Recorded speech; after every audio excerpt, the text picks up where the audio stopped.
పొందుకుంటారు. ఈ కోటలో కదా ఇంకో కోటలో ఆ విశ్వాసం ఉండాలి. బైబిల్ అనేది చెప్తుంది 7వ అధ్యాయం అమర్సు వార్తలో, తను విశ్వసించు వారి కడుపులో నుండి జీవ జల నది ప్రవహిస్తుంది. అంటే వారు పొందబోయే ఆత్మల గురించి ఈ మాట చెప్పాడని కూడా అక్కడ రాయి. హల్లెలూయా. మూడవది ఏం చేయాలమ్మా? పరిశుద్ధాత్మ అభిషేకం పొందడానికి విశ్వాసం ఉంచాలి. నాలుగవది కూడా చెప్పనా? 5:32 అపోస్తలుల కార్యం, విధేయులై ఉండాలి. వాక్యానికి, దైవజనుడికి, పరిశుద్ధాత్మకి ఏమై ఉండాలి? విధేయులైపోవాలి. విధేయులైన వాళ్ళ మీద దేవుని ఆత్మ దిగి వచ్చిందన్న. హల్లెలూయా. ఇంకొకటి చెప్పనా? కనిపెట్టాలి. వాళ్ళందరూ ఏం చేశారు చెప్పండి? ఆ మొదటి శతాబ్దంలో ఉన్న ప్రజలందరూ మేడగదులు కనిపెట్టారు. ఇంకొకటి చెప్పనా? వారు కనిపెట్టమే కాదు, వారు స్తోత్రాలు చేస్తా ఉన్నారంట. లోకాసువార్త చివరి అధ్యాయం, వారు స్తోత్రములు చేస్తూ స్తుతులు చెప్తా ఉన్నారంట. వారి స్తుతులలోనే వారి నాలుగు స్తుతులకు బదులుగా భాషలుగా మారిపోయింది. హల్లెలూయా. అభిషేకం వచ్చింది. ఇవన్నీ చేయకుండా నోరు మూసుకుని ఎలాగే కూర్చున్నావు? పరిశుద్ధాత్మ తాకి ఎలా అనుభవిస్తావు? అడగకుండా, ఆశ పడకుండా ఖచ్చితంగా పరిశుద్ధాత్మ అభిషేకము పొందితే మనం క్రీస్తునందున్నట్టు.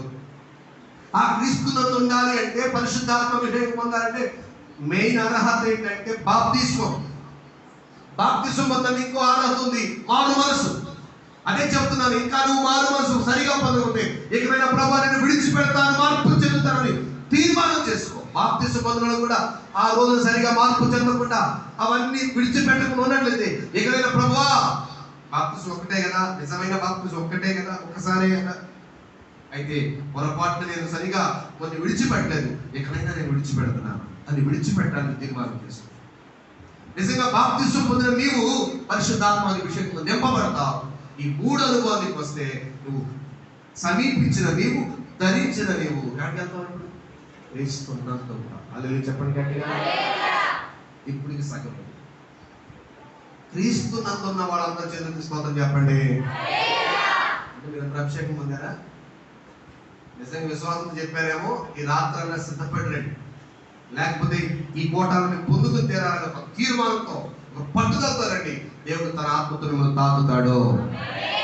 దేవుడు ఆత్మ లేకపోతే మనం ఎలా నడుస్తాం, ఎలా జీవిస్తాం మనకే తెలియదు. పరిశుద్ధాత్మ నడిపించే విధానం వేరుగా ఉంటుంది. వాక్యం అర్థమైపోతాయి, ఆయన ప్రణాళిక నీకు అర్థమైపోతాయి, ఎంత ఈ ప్రయాసానికి అర్థమైపోతుంది. అయితే క్రీస్తునందు నీవు ఉంటే, క్రీస్తునందు వాళ్ళు ఎలా జీవించాలి అంటే, మారు మనసు పొంది, బాప్తిస్మం పొంది, పరిశుద్ధాత్మ పొందిన వాళ్ళు ఎలా ఉండాలి? క్రీస్తునందు వాళ్ళు ఎలా ఉండాలి? ఆయన నా మీద మాట చెప్పి ముగిస్తా. అందరికి తెలిసిన వాక్యం తెస్సలోనిక మొదటి పత్రిక,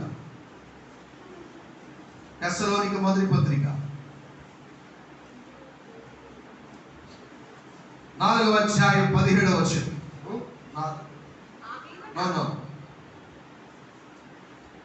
5వ అధ్యాయం 17వ వచనం.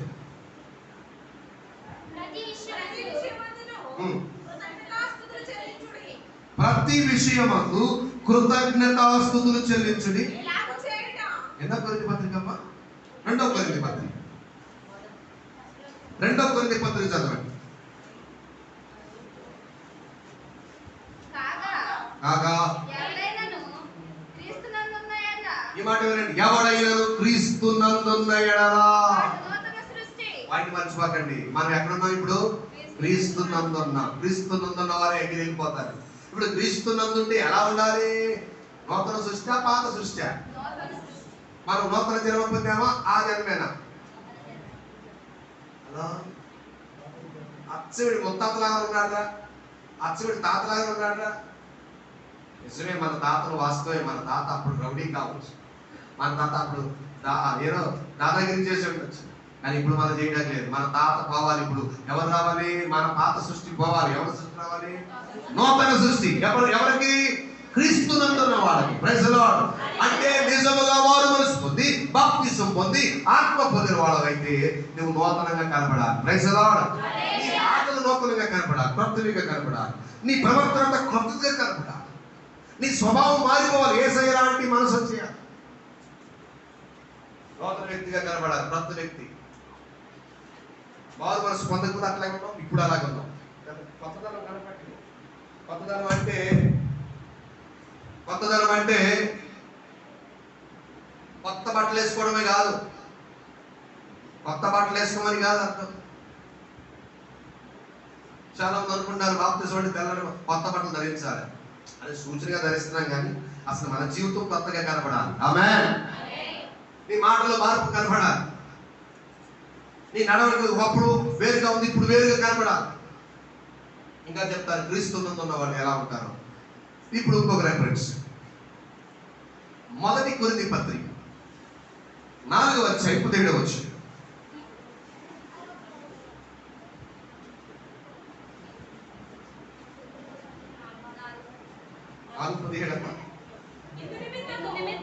ఇందు నిమిత్తం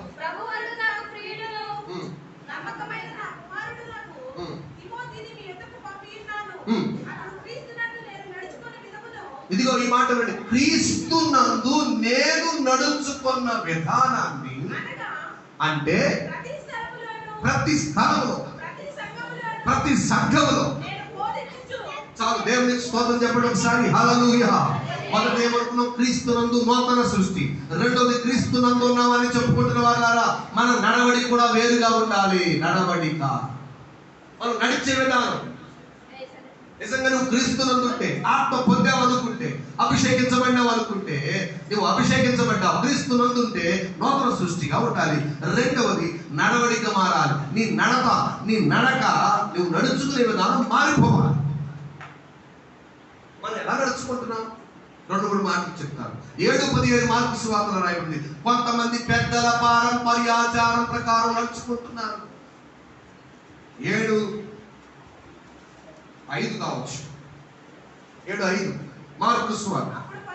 అప్పుడు పరిసయ్యులు శాస్త్రులు, నీ శిష్యులు ఎందుకు పెద్దల పారంపర్యాచార ప్రకారం నడుచుకొనక అపవిత్రమైన చేతులు. చాలండి, ఎలా నడుచుకుంటున్నారట? పెద్దల పారంపర్యాచారం ప్రకారం నడుచుకుంటున్నారు. కొంతమంది ఎలా నడుచుకుంటున్నారంటే, పెద్దల పారంపర్యాచారం ప్రకారం నడుచుకోకుండా ఉన్న వాళ్ళని విమర్శిస్తూ నిందిస్తున్నారట.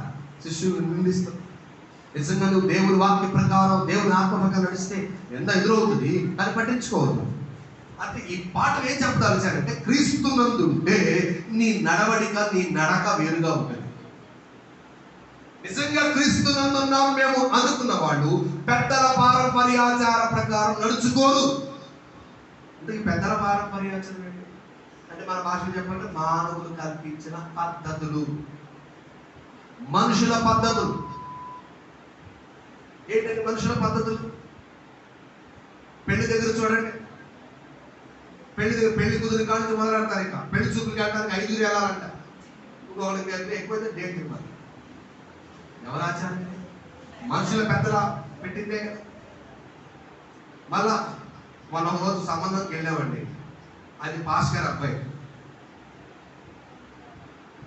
అంటే ఈ పాస్ గారు ఎలా ఉంటాడో తెలుసుకుందామని, ఈ పాస్ గారు ఎలా ఉంటాడో తెలుసుకుందాం నాకు పరీక్ష పెట్టాడు ఆయన. పాస్ గారు 10 రోజులు రండి అన్నాడు ఆయన. మన విశ్వాసులకు సంబంధం వెళ్ళాను నేను.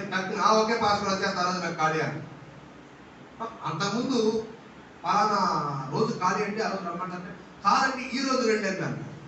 ఆ పర్లేదు వస్తాను, ఖాళీ పెట్టుకుని వస్తాను. వేరే వెళ్తున్నప్పుడు ఆ రోజు వెళ్తుంటే అక్కడికి వెళ్ళాక నాకు అర్థమైంది అది అమావాస్య.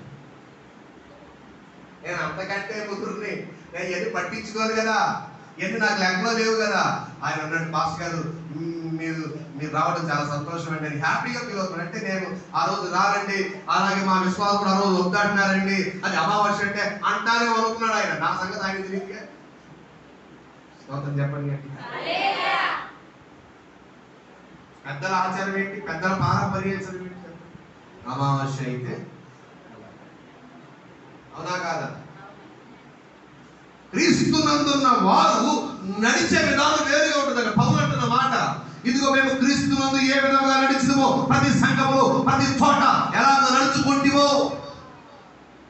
ప్రభునందు ప్రియ దేవుని సంఘమా, నువ్వు రక్షించబడ్డావు, బాప్తిసం పొందావు, ఆత్మతో నింపబడ్డావు అంటే క్రీస్తునందుకు వచ్చేసావు. క్రీస్తునందున నీవు ఎలా నడుచుకుంటున్నావు? పెళ్లి చూపుల దగ్గర మొదలుకొని ఆ పెళ్లి ఎంగేజ్మెంట్ దగ్గరికి వచ్చాను చూడండి. అప్పుడు మంచి రోజులు చూసు. ఈ మధ్య ఒక రోజున ఒకేసారి 2-3 కార్యక్రమాలు వచ్చాయి. విశ్వాస కార్యక్రమం వచ్చింది, ఇంకా తెలిసిన వాళ్ళ దగ్గర కార్యక్రమం వచ్చింది, అన్ని ఒకేసారి వెళ్ళాల్సి వచ్చింది. అనుకున్నాం ఇంట్లో అన్ని ఇలాగే ఒకేసారి వస్తుంటాయి అనుకున్నాం. మంచిదే, అన్నీ ఒకేసారి ఇంట్లో వస్తాయండి, కావాలని పెడితే వస్తాయి. అది మంచి రోజు అంటే వాళ్ళకి, అవునా? ఎవరి ద్వారా నడుస్తున్నాం మనం? పెద్దల పారంపర్యాచ, పెద్దలు కల్పించిన మానవ పద్ధతులు. సరే, పెళ్లి కుదిరింది అనుకోండి, పెళ్లి దగ్గర చూడండి, ఏంటి ఎవరిలో ఎవరి దగ్గరికి వెళ్ళి పెట్టించుకొచ్చుకుంటారు. ఎవరో చెప్పాలి వాళ్ళకి, తిథులు నక్షత్రాలు చూడాలి. చిత్రం చెప్పను, మేక పులి. నిజంగానే పెళ్లికి ముందు మేక ఎవరు పులవాలి, పెళ్ళైనా కూడా రివర్స్ గేర్, అవునా కాదా? ప్రభు ఏర్పాటు ఉండాలి. దేవుని స్తోత్రం చెప్పండి గట్టిగా. డేట్ పెట్టాలంటే అన్ని చూసుకుని పెట్టాలి. పెళ్ళి ఎవరు చేయరు ఇప్పుడు? అలాగే చేస్తున్నారా? డేట్ ఒక చోట, పెళ్ళి ఒక చోట, చెప్పలేండి. అల్లెలు చెప్పండి గట్టిగా. ఇంకా విచిత్రమైన విషయం చెప్పనా, పెళ్లి దగ్గరికి వస్తే ఎంత దారుణం అంటే క్రైస్తవులు కూడా ముగ్గేసి ఎట్లా కూర్చోబెట్టి మరీ నలిగేస్తున్నారు. ముగ్గులు వేసి ఇదంతా పక్కన పెట్టేసి పెళ్లి శుభరాలు వేసి కూడా దాన్ని వదిలిపెడతారా? 4 మూలల పసుపు రాసి చేస్తున్నారా? మారిపోవాలి మోటార్లో. స్తోత్రం చెప్పండి గట్టిగా, చెప్పాలి గట్టిగా హల్లెలూయా. ఇంకా చెప్పాలంటే ముందుకెళ్ళిపోతే పెళ్లి రోజున ఏంటో కలిపి ఏం కలిపాయే? అమ్మో, దేవుని స్తోత్రం చెప్పండి గట్టిగా. మనుషుల పద్ధతుల ప్రకారం నడుచుకుంటున్నామా? దాని పేరేంటి? క్రీస్తు నందున్నావా. ఎవరమ్మా వీళ్ళు? అంటే అభిషేకం పొందిన వాళ్ళు పరిశుద్ధాత్మతో కేకలు వేసి ఆరాధిస్తారు, వీళ్ళు భాషలో మాట్లాడేస్తుంటారు. కానీ ఇవి మాత్రమా ఇలా చెప్పుకుంటూ ఇల్లు దగ్గర రండి, పెళ్ళి అయిపోయింది, ఇప్పుడు ఇల్లు దగ్గర రండి. ఇంటి దగ్గర ఏం చేయాలి ఇప్పుడు? ఏంటది? అప్పుడు మీరు ఇల్లు ఓపెనింగ్ దగ్గర వెళ్ళిపోయారా? ఇల్లు కట్టకుండా ఓపెన్ చేశారు. ఇల్లు ఎంత తెలియదు, మేడ కట్టేస్తున్నారు కల్లాలి. ఇల్లు కట్టక ముందు మొదట ఏం చేయాలి? స్థలం చూసుకోవాలి. ఈశాన్యం తిరిగిందా అటు తిరిగిందో చూసుకోవాలి. ఈశాన్యం బరువు ఉండకూడదంట. నెక్స్ట్ చక్కగా శంకుస్థాపన అంటారు కదా, అంటే మనమైతే పునాది వేయడం, మూల స్తంభం వేయడం. మూల స్తంభం ఎక్కడ వేస్తారండి? మూల స్తంభం అంటే పొడవు ఇంటూ ఎడల్పు రావాలంటే ఎక్కడో ఒక చోట 4 మూలలు ఉంటాయి కదా.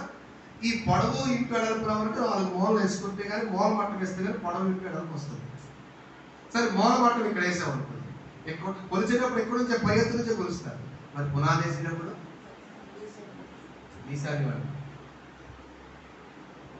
అదే పై ఎత్తు నుంచి మొదలు పెట్టే డౌన్ ఎలా మొదలెడతావు? మనకి స్లాబ్ వేసినప్పుడు అయ్యారంటే ఇక్కడ ఇక్కడ ఎక్కడ ఆ సిమెంట్ ఎక్కడ వేయాలంట? ఆ దిగువ ఆ మూల. స్తోత్రం చెప్తుంది ఒకసారి. పెద్దల పారంపర్య ఆచారం చెప్తున్నాడు. అవును కాదు? అరే స్లాబ్ వేసేటప్పుడు, పునాది వేసేటప్పుడు ఏదాన్ని అంటే నవధాన్యాలంటే ఇంకేమో వేసుకుంటారు. అవును కదా, ఇంకేదో మనకెందుకులే అవన్నీ. మీకు ఏదిగా మంచండి. స్తోత్రం చెప్పండి గట్టిగా, అల్లు చెప్పండి గట్టిగా. ఒక ప్రార్థన పిలిచింది, ప్రార్థన గుండమ్మ తీసుకొచ్చింది. ప్రార్థన చేసిన తర్వాత అంత పట్లం కనపడుతుంది. ఎందుకంటే ఆ అరటి పళ్ళను మైసూర్ పాక తెచ్చింది పంచడానికి, నలుగురు చుట్టుపక్కల పిలుచు. ప్రార్థన చేసి పక్క వచ్చాను, అవి ఇంకా ఎక్కువ తెచ్చిందేమో, పట్లం కట్టింది మిగిలింది, చాలా ఏం చెప్పారు, పాకెట్ పక్కన పెట్టుందేమో. అమ్మా చాలా అవి కూడా ఉప్పి అంటున్నా. కాదులే అంటున్నా, చెప్పట్లేదు. వాటి పక్క వెళ్ళిన తర్వాత మొత్తం పట్నం అందిస్తే మీరు అన్నారుగా అవంట. హలో, పెద్దల పారంపర్య ఆచార ప్రకారం నడుచుకు క్రీస్తునందున్న వారు ఇక లోక ఆచార ప్రకారం నడవము. దేవునికి స్తోత్రం చెప్పండి. క్రీస్తునందున్న తర్వాత మనం నడవలసిన విధానం వేరు. స్లాబ్ దగ్గర చూడండి, కోడిని కోసేస్తారు. ఏసు రక్తంలో బాబు అన్నిటికి పోదామంటే మనకి కోడి రక్తం కావాలండి. ఇంకా ఏసు రక్తంలో కడగబడి నిజంగా కడగబడితే నీకు కోడి రక్తంతో పని లేదు. ఇల్లు ఓపెన్ చేసేటప్పుడు యేసయ్య సేవకుల పాదాలు నిలబడాలి, యేసయ్య బిడ్డల పాదాలు నిలబడాలి, కానీ కోడి రక్తాన్ని చిందించి నిలబెట్టకూడదు. అలా నడుచుకుంటున్నాం. అలా చెప్పుకుంటే ఎన్ని ఉన్నాయి. హలో, ఇదంతా లోపల అడుగు పెట్టేదాకా వచ్చే తర్వాత లోపలికి వెళ్ళి పాలు పొంగించాలి. ఏం పొంగించాలమ్మా? అని అక్కడ పొంగిపోతున్నారు మీ జీవితం. నమ్మడం కాదు, మాత్రం ఉన్నాయని పోతాయి, అక్కడ సగం తగ్గిపోతాయి పొంగితే. అవునా? స్తోత్రం చెప్పండి గట్టిగా. ఇలా మన జీవితాలు ఎన్ని ఉన్నాయి చెప్పండి, ఒకటి కాదు. విచిత్రం ఏంటి చెప్పిన, కొంతమంది బయటకు వెళ్తే యజమానులు ఆడవాళ్ళు ఎదురు రావాలంట. జరుగుతుందా లేదా? ఇవన్నీ లోక పద్ధతి ప్రకారం నడుచుకున్నా. బైబిల్ లోక మర్యాద చొప్పున నడుచుకోనగా క్రీస్తునందున్న వారు, అదే మనం చదువుతున్నాం, మేము ఎలా నడుచుకుంటామో ప్రతి సంఘములో ప్రతి స్థలములో మేము ఎలాగో నడుచుకుంటామో అంటున్నాడు పౌలు. క్రీస్తునందు మన నడవడిక వేరుగా ఉంటది. హల్లెలూయా. ఎలా నడుచుకున్నాం? కొంతమంది ఇలాగ పెద్దల పారంపర్యాల ప్రకారం నడుచుకుంటే, కొందరు పోకిరి చేష్టలు అన్యజనుల ఇష్టము చొప్పున నడుచుకొనుటకు గతించిన కాలమే చాలును. కొంతమంది ఎలా నడుచుకుంటారంట? అన్యజనుల ఇష్టముల చొప్పున. గుర్తుందా? పేతురు పత్రిక 1 పేతురు 4:3. అన్యజనుల ఇష్టం.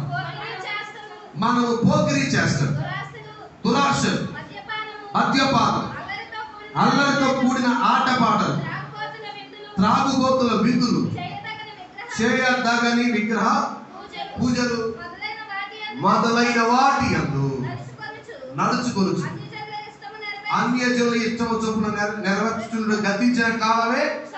ఎలా నడుచుకుంటారంటే క్రీస్తునందు మన నడవడిక వేరుగా ఉండాలి. కానీ ఎలా నడుచుకుంటారంటే క్రీస్తునందు అంటే ఇదిగో అన్యజనుల ఇష్టంతో నడుచుకుంటారు. ఇంకొక చోట ఉంది బైబిల్లో, ఏమన్నా తెలుసా? కొందరు సిలువకు శత్రువులుగా నడుచుకుంటున్నారట. ఫిలిప్పీ పత్రిక 3:18 సిలువకు శత్రువులుగా నడుచుకుంటున్నారు. సిలువకు శత్రువులు అంటే ఏంటో తెలుసా?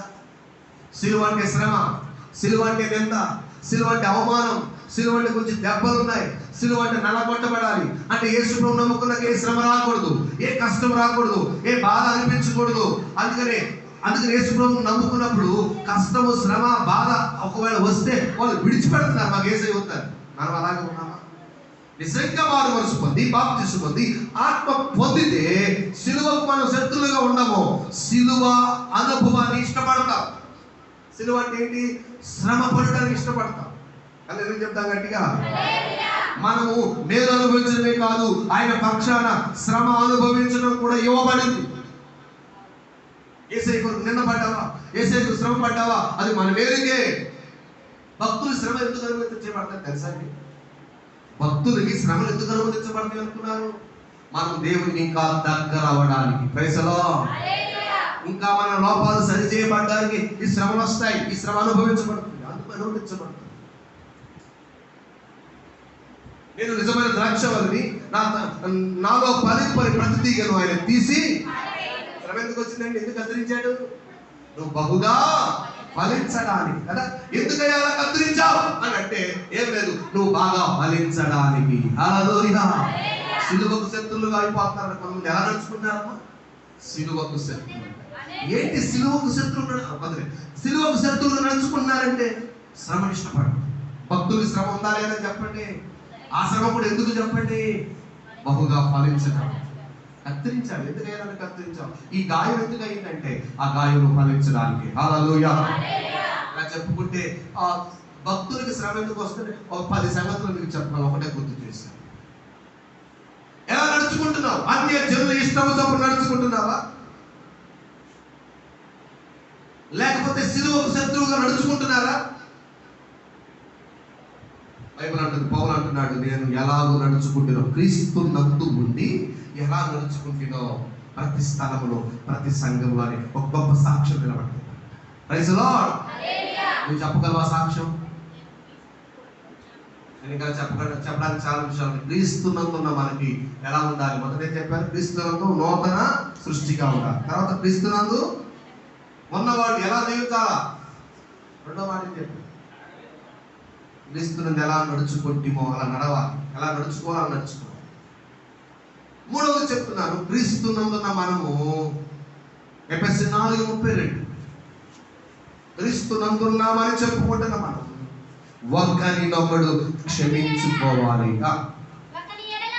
ఒకరి ఎడల ఒకడు దయ కలిగి కరుణా హృదయులై క్రీస్తునందు దేవుడు మిమ్మును క్షమించిన ప్రకారం మీరు ఒకరినొకరు క్షమించుకోవాలి. హల్లెలూయా చెప్పండి. క్రీస్తునందున్నామని చెప్పుకుంటున్న వాళ్ళారా, మనకు ఒకరొకరు ఏం చేసుకోవాలి అంటే కక్షలు ఉండద్దు, ఒకరినొకరు కక్షలు పెట్టుకోవద్దు, పగ పెట్టుకోవద్దు, ఒకరినొకరు క్షమించుకోవాలి. ఎందుకంటే ఆయన కూడా బెగబట్టుకుంటే మనం ఇక్కడ కూర్చునేవాడమా? ఆయన క్షమించకపోతే మనం క్షమించబడేవాడమా? యేసయ్యే మనంత ఘోర పాపులను మనం క్షమిస్తే మనం క్షమించడానికి ఏమైంది? ఎదుటి వాడిని ఏం చేయాలి చెప్పండి? మనసారా క్షమించేసి. హల్లెలూయా. ఉపవాసం నేర్చుకోవాల్సిందే, మనం క్షమించాలి. మూడో మాట చెప్తాను, నాలుగో చెప్తాను, మనం క్రీస్తునందు ఉండడం అనేది రోమపత్రిక 12:5 రోమపత్రిక 12:5 ఒక్క శరీరంలో మనకు అనేక అవయవాలు ఉన్నను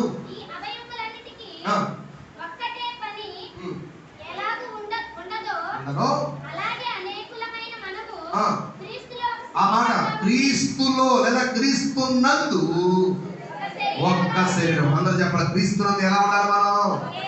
ఒకే సంఘంగా క్రీస్తునందున్న వారు అని చెప్పుకుంటున్న వాళ్ళారా, మనందరం ఒకే శరీరం, వన్ బాడీ.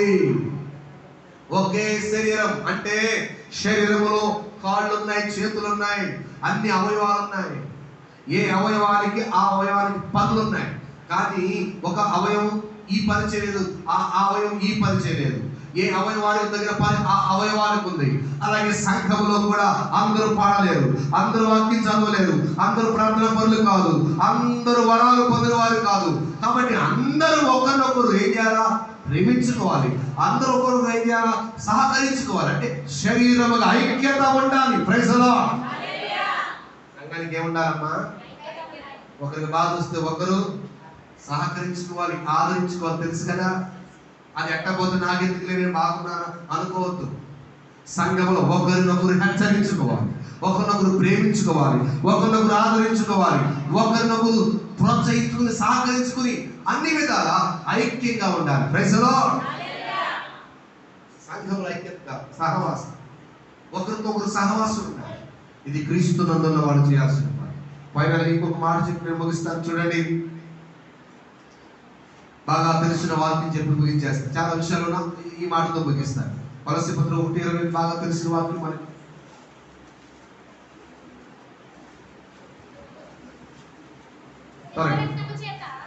చదవండి. సిలువ రక్తము చేత 1:20 కొలస్సీ కొలస్సీ 1:20 అది కరెక్ట్. ప్రతి మనుష్యుని అమడగడ క్రీస్తునందు. హల్లెలూయా చెప్పండి గట్టిగా. ఈ మాట కొంచెం హైలైట్ చేసి ముగించేస్తాను. మారు మనసు పొందాం. ఏం జరిగింది? క్రీస్తుకు సమీపొస్తున్నాడు. హల్లెలూయా చెప్పండి. దీనికి ఆ మారు మనసు దేనికి అర్హత అంటే బాప్తిసం పొందడం. ఇప్పుడు బాప్తిసం పొందాం. ఇప్పుడు ఏం జరిగింది? క్రీస్తు సమీపం కాదు, క్రీస్తునే వస్త్రంలాగా ధరించుకున్నారు. ఇప్పుడు ఈ బాప్తిసం అనేది పరిశుద్ధాత్మ అభిషేకానికి అర్హత. పరిశుద్ధాత్మ అభిషేకంతో నింపబడినప్పుడు జరుగుతుంది ఏంటంటే క్రీస్తు నందుకు వచ్చేస్తున్నాం. ఎక్కడికి వెళ్ళిపోతున్నాం? క్రీస్తులో. అంటే క్రీస్తు నందున్నట్టు.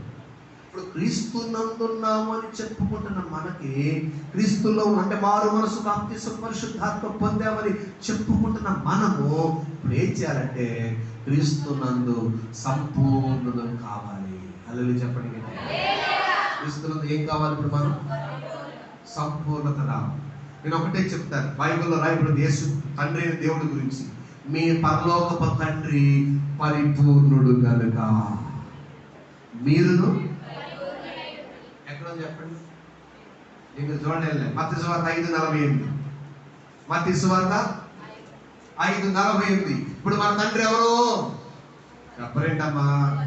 పరిపూర్ణుడు, కొరతలు లేవు, లోపాలు లేని వాడు ఆయన. నెంబర్ 2, యేసు ప్రభు గురించి బైబిల్ ఏం చెప్తుంది?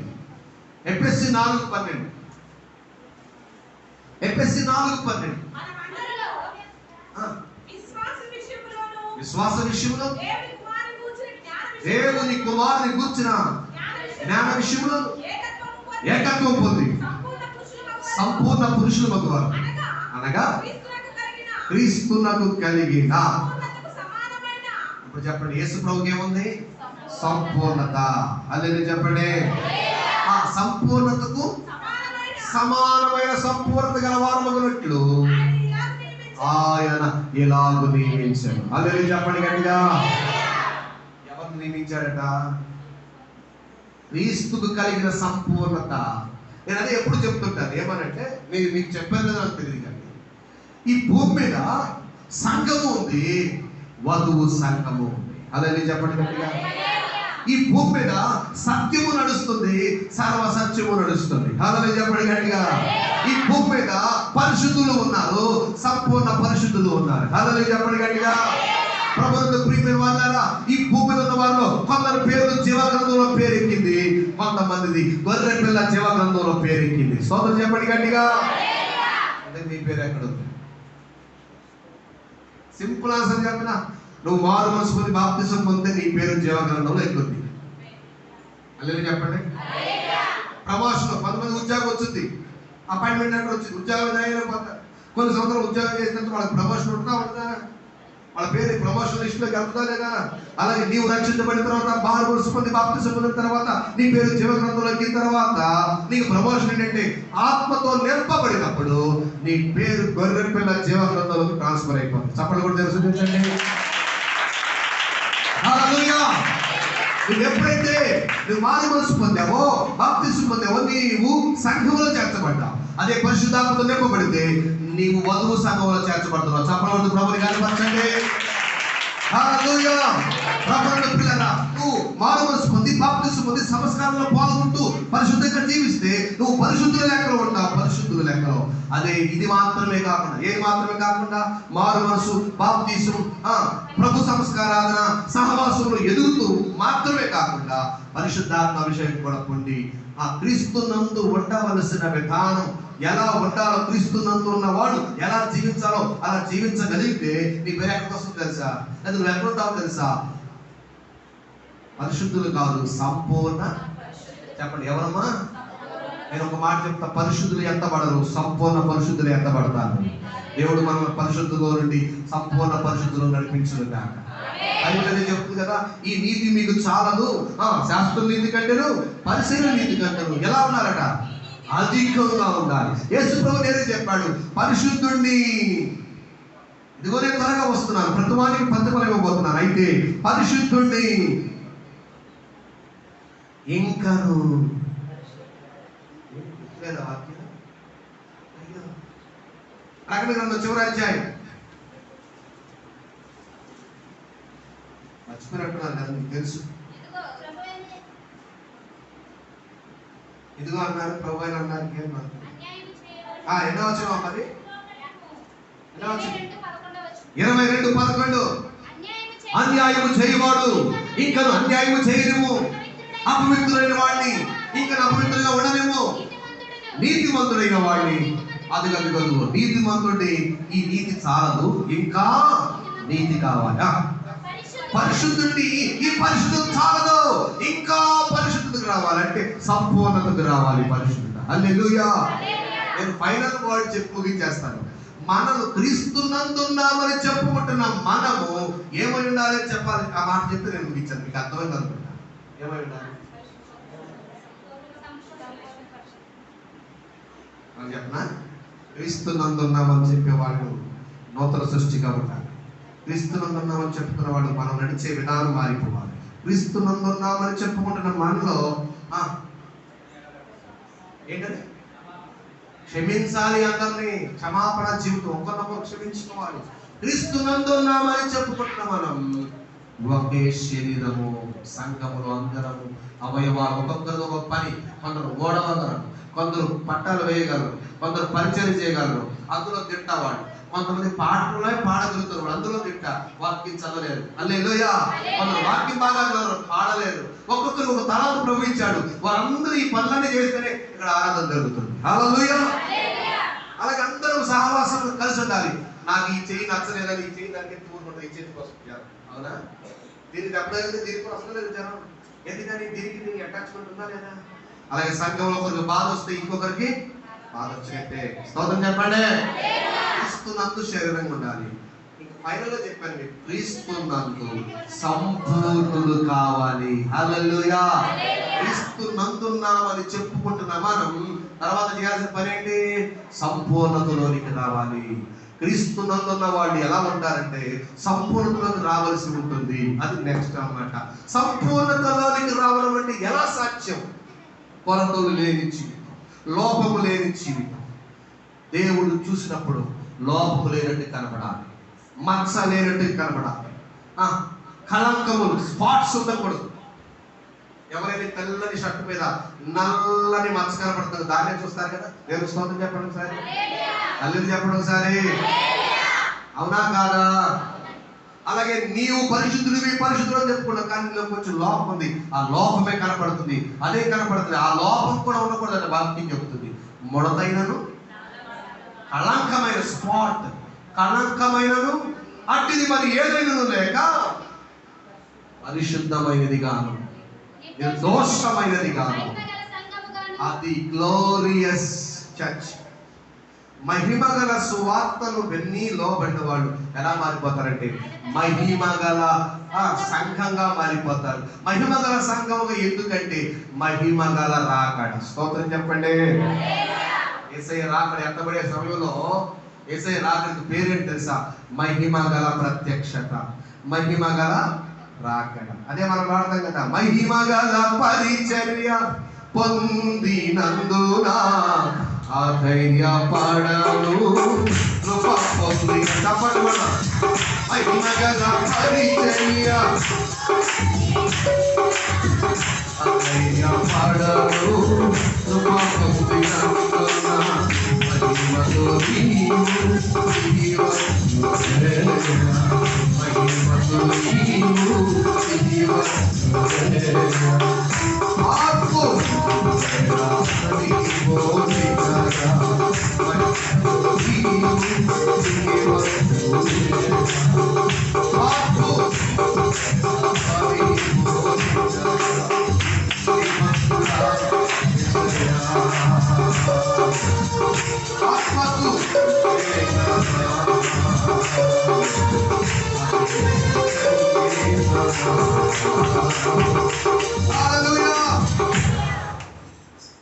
ఇప్పుడు ఏం కావాలి? మనం సంపూర్ణులు. కొరతలు లేని జీవితం రావాలి. ఈ కొరతలు లేకుండా సంపూర్ణంగా మారడం కోసం ప్రభు ఎవరు ఏర్పరచుకున్నాడో తెలుసండి? నీవు నేను సంపూర్ణతలోకి రావడం కోసం. మీరు నాకు చదివారు ఎఫెసీ 4:4 సంపూర్ణులు అవ్వడం కోసం దేవుడు ఎలాగ నియమించాడట. ఏమని నియమించాడు? కొందరిని అపోస్తలులు కాదు, కొందరిని ప్రవక్తలు కాదు, కొందరిని స్వార్థికులు కాదు, కొందరిని ఉపదేశకులు కాదు, కొందరిని కాపరులు కాదు. నీవు నేను సంపూర్ణులు అవ్వడం కోసం దైవజనులను నిర్ణయించాడు. హల్లెలూయా చెప్పండి గట్టిగా. ఎవరు నిర్ణయించాడమ్మా? ఇప్పుడు మనం సంపూర్ణలోకి వెళ్ళాలంటే ఎవరు కావాలి? ఇప్పుడు చెప్పరండి. దైవజనులు కావాలి. దైవజనులు నడిపింపు, వారి హెచ్చరిక మన సంపూర్ణతలోకి తీసుకెళ్తుంది. ఆ మాట ఏం చెప్పట్లేదు, పౌలే చెప్తున్నాడు. ఇదే పౌలు భక్తులు కొలస్సీ సంఘంలో చెప్తున్నాడు. 1:2 చదివారు. ఏమని? ప్రతి మనుషుని క్రీస్తునందు సంపూర్ణంగా చేసి ఆయన ఎదుట నిలబెట్టాలని. ఏం చేయాలంటాడు? ఆయన ఎదుట నిలబెట్టాలండి. ఎలా నిలబెట్టాలి? సంపూర్ణంగా చేసి. ఎలా చేయాలనుకున్నాడు? సంఘాన్ని సంపూర్ణంగా చేయాలనుకున్నాడు దైవజనుడు. దానికోసం ఏం చేస్తున్నాడు చూడండి. దైవజనుడికి అప్పగిస్తే దేవుడు, దైవజనుడు ఏం చేస్తున్నాడు? చదవాలి. సంపూర్ణంగా చేసి ఆయన ఎదుట నిలబెట్టవాలని ఏం చేస్తున్నాడు? 1:28 కొలసి. ప్రతి మనుషుని క్రీస్తునందు సంపూర్ణంగా చేసి. అక్కడ నేను చదివాను కదా, మరి అక్కడ కంటిన్యూ చేయొచ్చు కదా మీరు. ప్రతి మనిషికి బుద్ధి చెప్పుచు. ఇప్పుడు చెప్పండి, అంత తలపైకి ఎంతండి. దైవజనుడు ఏం చేస్తాడు మిమ్మల్ని? అమ్మా, దైవజనుడు ఏం చేస్తాడు మీకు? బుద్ధి చెప్తాడు. ఆయన నాకు బుద్ధి చెప్తున్నాడా అనొద్దు మరి. ఆయన నాకు చెప్పేవాడు తనవాడు అయ్యాడా అనొద్దు మరి. దైవజనుడు చెప్తే హలో, దైవజనుడు మీకంటే చదువు తక్కువ ఉండొచ్చు, వయసు తక్కువ ఉండొచ్చు, డబ్బులు తక్కువ ఉండొచ్చు, కానీ దైవజనుడు దేవుడు అప్పగించాడు. ఎందుకు? సంఘమును ఏం చేయాలి చెప్పండి అమ్మా? సంపూర్ణులుగా చేయాలని. సంపూర్ణత లేకపోతే ఎత్తవడం. స్తోత్రం చెప్పండి. బుద్ధి చెబుతూ ఏం చేస్తాడమ్మా దైవజనుడు? కేవలం ఒక ప్రసంగమే కాదు, కొన్నిసార్లు మీకు టీచింగ్ లాగా, బోధలాగా చెప్తుంటాడు దైవజనుడు, అర్థమయ్యేటట్టు. ఎందుకు అనుకున్నారు? మీరు సంపూర్ణంగా మారాలి. నెక్స్ట్, ఆయనను ప్రకటిస్తున్నాను అంటే మీకు అర్థమై పాట చెప్పనా? కొన్నిసార్లు మీకు దైవజనుడు ఉపవాసం ఉంటారు. ఇవన్నీ మనకు సదస్సులు లాంటివి, సెమినార్స్ లాంటివి. ప్రకటించడం అంటే సభలు లాంటివి. బోధించుట, బుద్ధి చెప్పుట అంటే హెచ్చరిక, దిద్దుబాటు చేసి కోటాలు లాంటివి. ఇవన్నీ ఏర్పరుస్తున్నాడు. ఎందుకు అనుకున్నారు దైవజనులు? మీరు సంపూర్ణులుగా మారడానికి. హల్లెలూయా. ప్రకటిస్తున్నాడని రాయబడింది. ప్రకటించడం అంటే సువార్త సభలు. ఎందుకు అనుకున్నారు? మీరు బలపడాలి, సంపూర్ణంగా మారాలి. బుద్ధి చెప్తున్నాడు, మిమ్మల్ని హెచ్చరించడానికి, ఖండించడానికి. ఇవన్నీ దైవజనుడు చేస్తాడట. మీరు సంపూర్ణంగా మారడానికి. మిమ్మల్ని ఖండిస్తున్నాం, మేము ఖండించుచు బోధిస్తున్నాం, హెచ్చరిస్తున్నాం అంటే ఖండించడం. దైవజనుడు ఖండించాడా? మీరు ఎప్పుడైనా గద్దించారా? బైబిల్ ఏం చెప్తుందంటే ప్రేమించువాడు గద్దిస్తాడంట. పగవాడు లెక్కలేనని. చెప్పండి చెప్పండి. పగవాడు గాయాలు చేస్తాడు, ప్రేమించేవాడు గాయాలు చేస్తాడంట. పగవాడు ఏం చేస్తాడు? లెక్కలేని ముద్దులు పెడతాడు. గాయాలు చేసేది ఎవరమ్మా? ప్రేమించేవాడంట. దేవునికి స్తోత్రం చెప్పండి. అది నాకే తగిలింది, నాన్నే సూటిగా పొడిచాడడం, నీకు గాయమైందా? అది నీకు మేలు. గాయం అవ్వకపోతే, కాయని పండును పగలగొట్టకపోతే లోపల కుళ్ళు ఎంతుందో. అలాగే నేను నువ్వు కూడా గాయాలు అవ్వకపోతే, దైవుడిని వాక్యం ద్వారా గాయపరచబడకపోతే, చెప్పండి, ఆ గాయం లేకపోతే నీ లోపల కుళ్ళు పోదు. ఎందుకంటే నేను సంపూర్ణంగా మార్చదు. దైవుడిని హెచ్చరించినప్పుడు, గద్దించినప్పుడు అది నీకు మేలని గుర్తుపెట్టుకోవాలి. హల్లెలూయా. నన్ను గద్దించినది నాకు ఉపకారం అంటున్నాడు భక్తుడు. మనం గద్దించబడ్డామా? హెచ్చరించబడ్డామా? ఖండించబడ్డామా? బుద్ధి చెప్పబడుతున్నామా? అది నీకు నాకు మేలు. ఎందుకంటే సంపూర్ణంగా మార్చాలి. ఎందుకే మనం ఎక్కడ సంపూర్ణత కావాలి అంటే 2 మాటలు చెప్పేస్తాను. ప్రేమలో సంపూర్ణత కావాలి. పరిపూర్ణ ప్రేమలో భయం ఉండదు. మనం ఉందా లేదా బైబిల్లో? దేనిలో పరిపూర్ణత కావాలి నీకు? ప్రేమలో పరిపూర్ణత కావాలి. స్తోత్రం చెప్పండి, చెప్పండి. యాకోబు 2:22లో విశ్వాసంలో నీకు పరిపూర్ణత రావాలి. ఎక్కడ రావాలమ్మా? విశ్వాసం. రెండవది చెప్తున్నా, 3వది చెప్తున్నాను. 4:12 కొలస్సీ పత్రికలో దేవుని చిత్తము చేయుటలో నీవు పరిపూర్ణత రావాలి. దేవుని చిత్తం చేయడం. చాలా మంది దేవుని చిత్తం చేయట్లా, సొంత చిత్తాలే చేస్తున్నారు, సొంత ఇష్టాలను నెరవేర్చుకుంటున్నారు. బైబిల్ ఏం చెప్తుందండి? సౌలు అంట దేవుడు చెప్పినట్టు చేయలేదంట, సగమే చేశాడట. అయితే ఏం జరిగింది? సింహాసనం ఉందా పోయిందా? కిరీటం ఉందా పోయిందా? సంపూర్ణ చిత్తం చేయలేదు. సౌలు గురించి దేవుడు సాక్ష్యం ఇవ్వలేకపోయాడు. మరి ఎవరి గురించి ఇచ్చాడు సాక్ష్యం? దావీదు గురించి ఇస్తాడు. ఏమనంటే, ఇతడు నా చిత్తమంతయు నెరవేర్చువాడు, నా ఉద్దేశములనియు నెరవేర్చువాడు, నా ఇష్టాలు మనుషులని సాక్ష్యం. దేవుని చిత్తములో నీకు సంపూర్ణత రావాలి. ఫైనల్ ఇంకొక మాట చెప్పనా? కొరింథీ పత్రిక 7:1 ప్రకారం, అది 1 కొరింథీ 2 కొరింథీ అనుకుంటున్నాను, 7:1 ప్రకారం పరిశుద్ధతలో సంపూర్ణత రావాలి. హల్లెలూయా. చాలండి, అదే వాక్యం. ఎక్కడ సంపూర్ణత రావాలమ్మా? పరిశుద్ధతలో. హల్లెలూయా. చెప్పండి గట్టిగా హల్లెలూయా. ఈ పరిశుద్ధత కొంచెమైనా సంపూర్ణత కలిగిందా? నీకున్న విశ్వాసం సంపూర్ణపరచబడిందా, కొంచెమే ఉందా? నేను అన్నాను, నీవు సంపూర్ణపరచడానికి ప్రతిరోజు దాన్ని సాధనం చేయాలి, ప్రతిరోజు సిద్ధపడాలి. ప్రభు నేను సంపూర్ణ కావాలి, సంపూర్ణలోనికి ఎదగాలి. అందుకే ఒకరోజు భక్తుడు అన్నాడు, నేను సంపూర్ణులగుటకు సాగిపోండి. నిర్జీవ క్రియలు విడిచిపెట్టుట, మారు మనసుకు వచ్చిన బోధ, బాప్తిస్మములకు వచ్చిన బోధ, పరిశుద్ధాత్మ లేకపోతే ఇంకేమంటాడు, పునరుద్ధానానికి వచ్చిన బోధ, ఇవన్నీ ఈ బోధలన్నీ ఒక పునాది లాంటివట. ఈ పునాది సిద్ధాంతాన్ని వదిలిపెట్టి సంపూర్ణుల మగుటకు సాగిపోదామంటున్నాడు. ఎబ్రియాలు చదవవసరం లేదు. కనుక ప్రభుత్వ ప్రియమైన వాళ్ళరా, మనం క్రీస్తునందున్న మనం ఏమవ్వాలి? సంపూర్ణులు. ఇది ఒకసారి గురించి చేద్దామా? ఆర్భాటంతో, శబ్దంతో, దేవుని కోరతో అల్లా ప్రభు దిగి వస్తాడు. అయితే క్రీస్తునందున్న వారు, ఆమె కదా సజీవులుగా ఉన్న క్రీస్తునందున్న మనం వెళ్ళిపోతాం. హల్లెలూయా. క్రీస్తునందునం అంటే అభిషేకముతో నింపబడడం. అది పొందాలంటే బాప్తిసం పొందాలి. అది పొందాలంటే మారు మనసు పొందాలి. ఒక ప్రశ్న ముగించేస్తా, మారు మనసు పొందావా? పొందకపోతే ఎక్కడైనా పొందు. బాప్తిసం పొందావా? పొందకపోతే ఈ రోజు నీ కోటమైన బాప్తిసం సిద్ధపడు. బాప్తిసం పొందితే నీకు శక్తి కలుగుతుంది. ఎంత శక్తి అంటే దయ్యాలపై, రోగాలపై అధికారం నీకు వస్తుంది. Praise the lord. బాప్తిసం పొందితే నీకు సాతానుపై మాత్రమే కాదు, నీ శరీరంపై నీకు ఒక అధికారం వస్తుంది. బాప్తిసం పొందితే లోకంపై ఒక అధికారం, ఒక గొప్ప పెద్దను నువ్వు చేయగలవు. లేదా బాప్తిసం అనుకుంటే ఇలాగే వదిలేసావా, ప్రభు దగ్గరికి వస్తూనే వక్తు వింటూనే బాప్తిసం అశ్రద్ధ చేస్తే నీకు అధికారం లేని వాడు ఉంటావు, ఏదో ఒక రోజు పడిపోతావు. అందుచేత నువ్వు బాప్తిసం పొందుకుని ప్రభు కోసం నిలబడాలి. ఈ రెండు పొందితే ఖచ్చితంగా నువ్వు పరిశుద్ధాత్మతో నింపబడతావు. అప్పుడు నీ అనుభవం ఏంటంటే క్రీస్తునందు ఉన్నట్టు. క్రీస్తునందు ఉండడమే సరిపెట్టుకోవద్దు, క్రీస్తునందులో ఉన్న తర్వాత నువ్వు చేయాల్సినవి కొన్ని ఉన్నాయి. నేను చెప్పాను, అందులో చివరిది సంపూర్ణుడు కావాలి. దేవుడి మాట మన ఇంట్లో దీవించుగా. ఉన్న పాటను లేచి నిలబడండి. ఒక్కసారి మనందరూ లేచి నిలబడదాం.